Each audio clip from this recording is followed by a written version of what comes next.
श्री रामकृष्ण वचनामृत प्रसंग द्वितीय खंड भाग 8।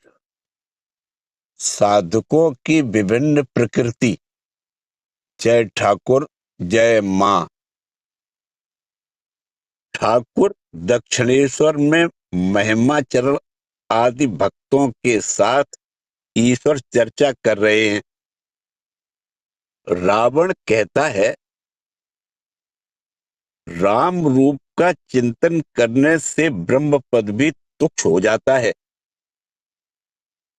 राम रूप का चिंतन करने से ब्रह्म पद भी तुच्छ हो जाता है, तो फिर पर स्त्री के प्रति आसक्ति कहाँ रह पाएगी। इस बात से मन में प्रश्न उठता है कि तब तो राम रूप का चिंतन करना या रामचंद्र जी की उपलब्धि करना ब्रह्म ज्ञान से ऊंचा है। पर वास्तव में यह ऊंचे नीचे या उत्कृष्ट निकृष्ट की बात नहीं है। शास्त्र कहता है, अन्य निंदा अन्य स्तुतये। एक की निंदा की गई दूसरे की स्तुति करने के लिए। इसके अलावा इसमें अतिशयोक्ति भी है। यह आध्यात्म शास्त्र की नहीं, केवल अलंकार शास्त्र की दृष्टि से है। किसी बात पर जोर देने के लिए यह सब कहना पड़ता है। राम रूप का चिंतन करने से ब्रह्म पद तुच्छ हो जाता है। यह कहने से यहाँ पर ब्रह्म पद का अभिप्राय है ब्रह्म स्वरूपता की प्राप्ति। भक्त ब्रह्म स्वरूपता नहीं चाहता, वह ईश्वर से अलग रहकर ईश्वर का आस्वादन करना चाहता है। जैसा कि राम प्रसाद कहते हैं, मां, मैं शक्कर होना नहीं चाहता, मैं शक्कर खाना चाहता हूं। यह है भक्त की रुचि।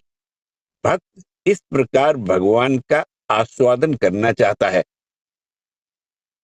साधकों की विभिन्न प्रकृति। यहाँ पर भक्त जिस अवस्था की कामना करता है और ब्रह्म ज्ञान की जो अवस्था है, उन दोनों में तुलना नहीं हो सकती।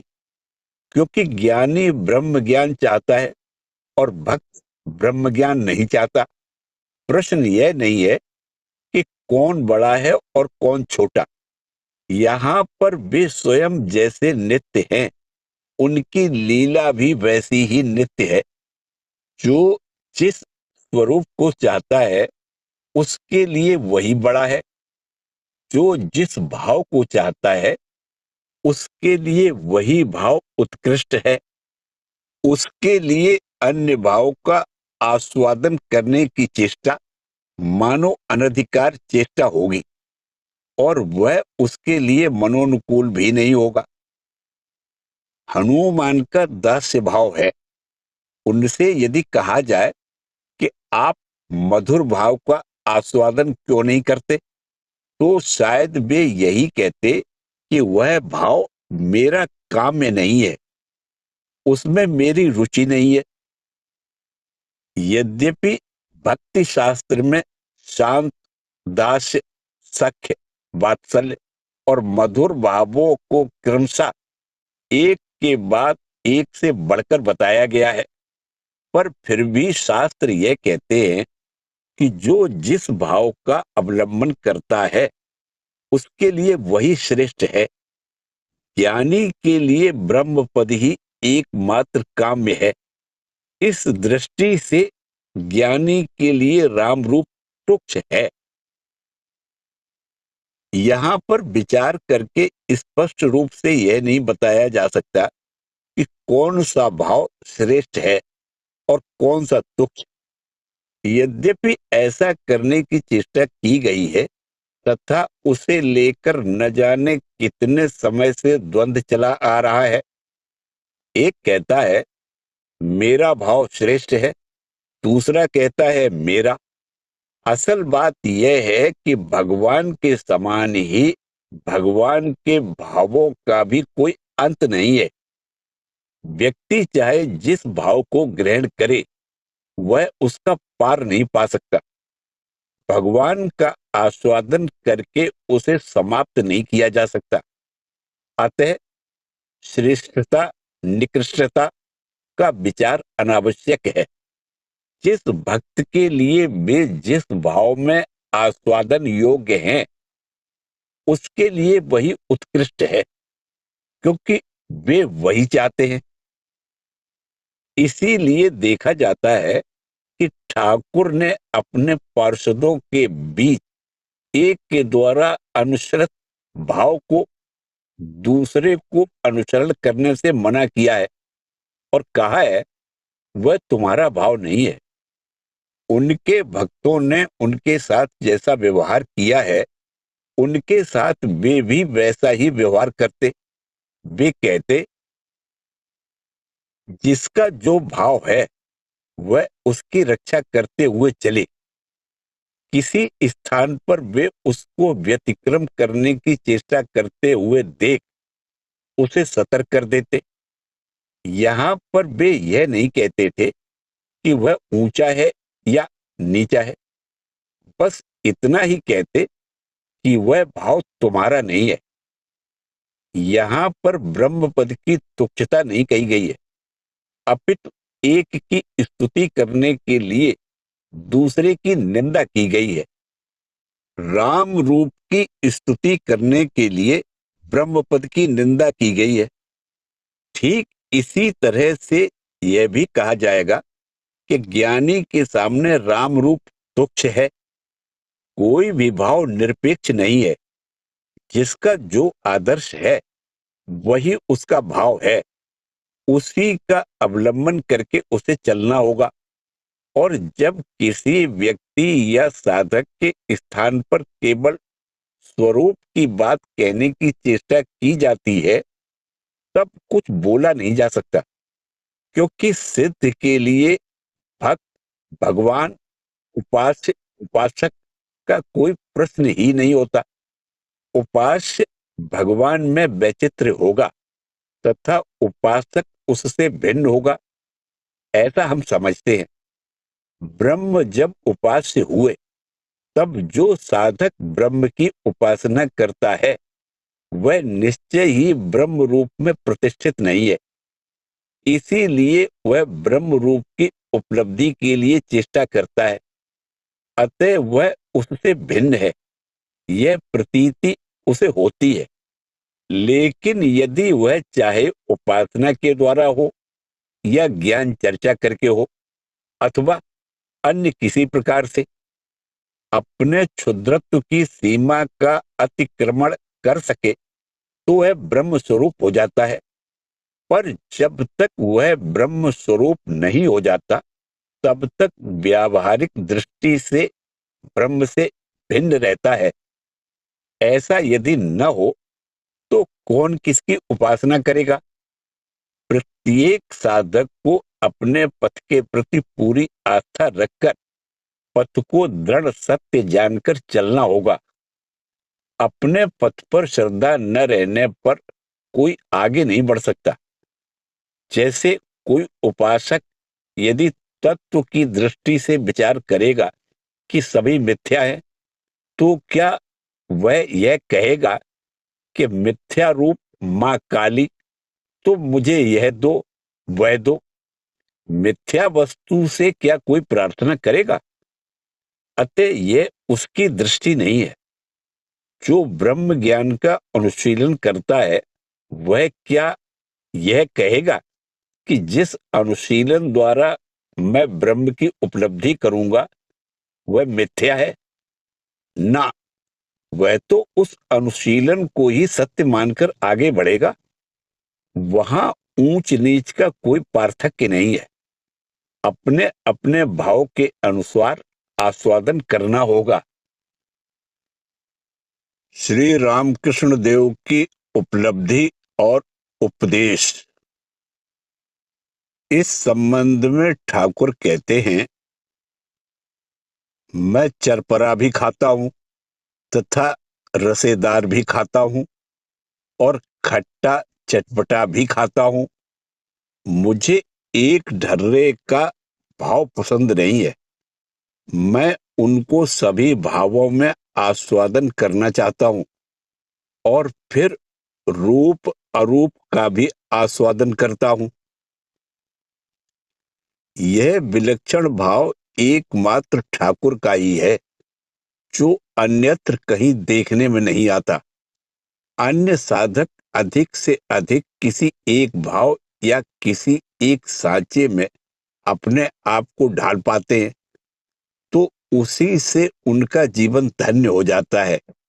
लेकिन ठाकुर के लिए इतना ही पर्याप्त नहीं है।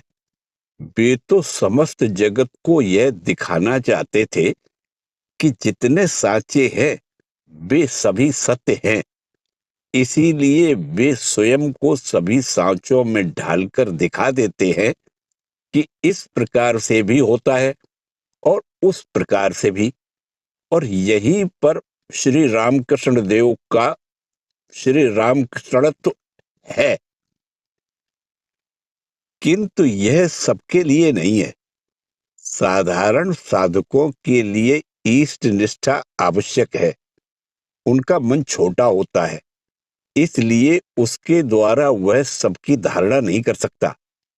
अतः वह अपने इस छोटे से मन के द्वारा किसी एक भाव में अपने को मग्न कर सके, तो उससे ही उसका जीवन पूरी तरह धन्य हो जाएगा।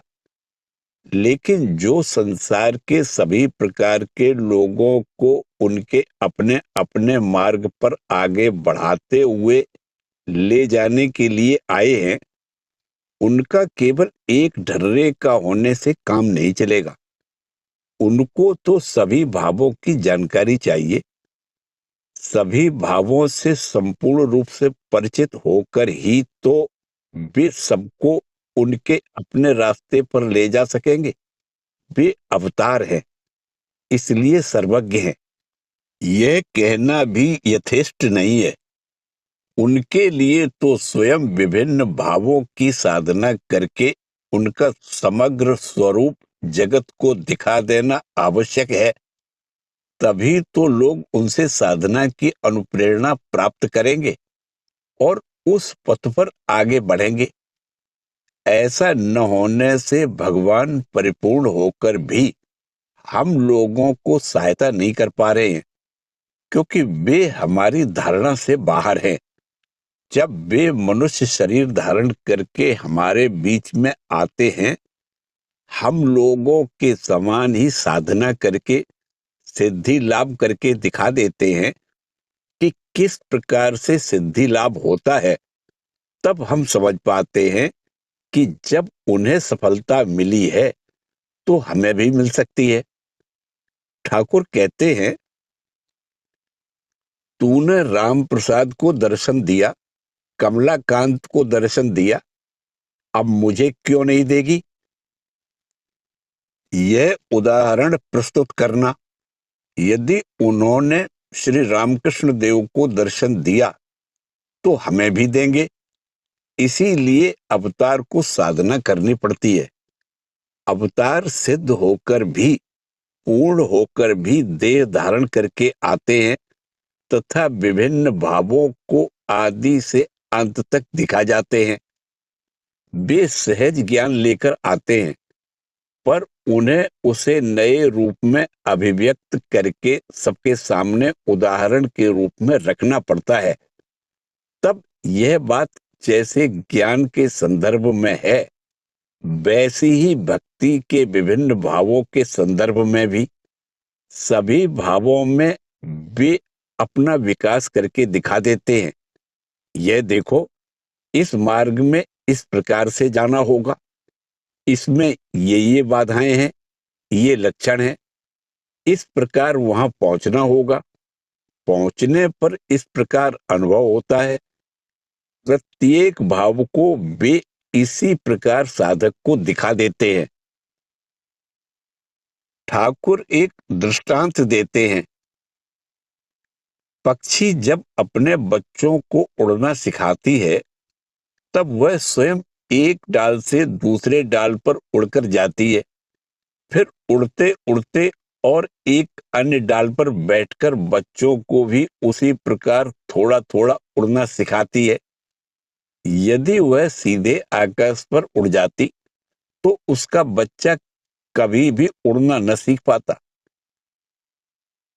ठीक इसी प्रकार अवतार स्वयं अपने जीवन में साधना करके दिखा देते हैं कि किस तरह से एक एक पांव बढ़ाते हुए आगे बढ़ना होता है।